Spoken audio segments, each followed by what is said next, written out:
Today's Bible story is about what happened right after Jesus taught at the synagogue, which is what we talked about last week.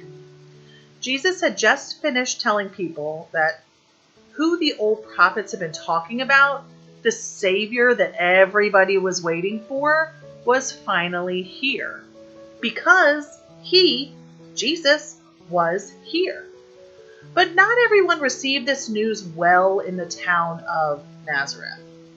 This is where Jesus was teaching this. This town is actually where Jesus grew up. Many people had probably known him since he was young. This is what happened. They were all well impressed with him and marveled at the eloquent words that he spoke. They said, "Isn't he the son of Joseph?" He said to them, "I am sure that you will quote this proverb to me, 'Doctor, heal yourself.' You will also tell me to do here in my hometown the same things that you heard done in Capernaum." "I tell you this," Jesus added, "prophets are never welcome in their hometown." Listen to me.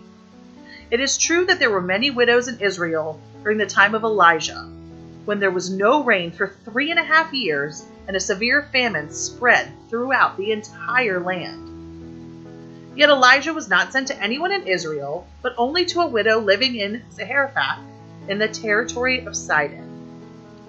And there were many people suffering from a dreaded skin disease who lived in Israel during the time of the prophet Elisha, yet no one of them was healed, but only Naaman the Syrian.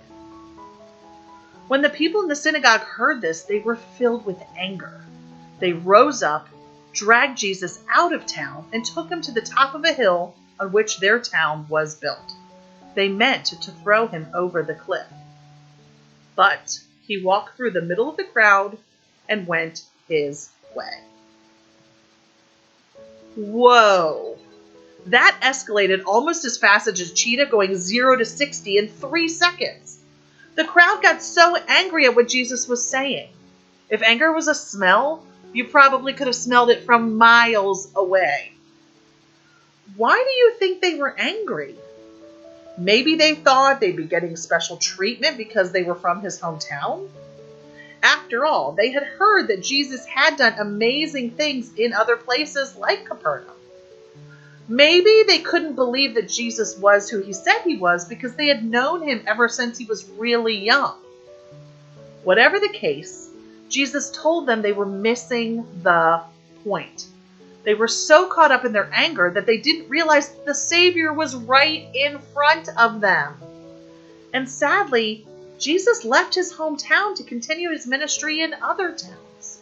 The greatest part about following God is that God gives us a new identity. We get to live life for God and not for anyone else or ourselves. This leads all of our words and actions to point to God, and that makes us stand out for the best reason ever. And that's this week's big idea. Following God makes us stand out.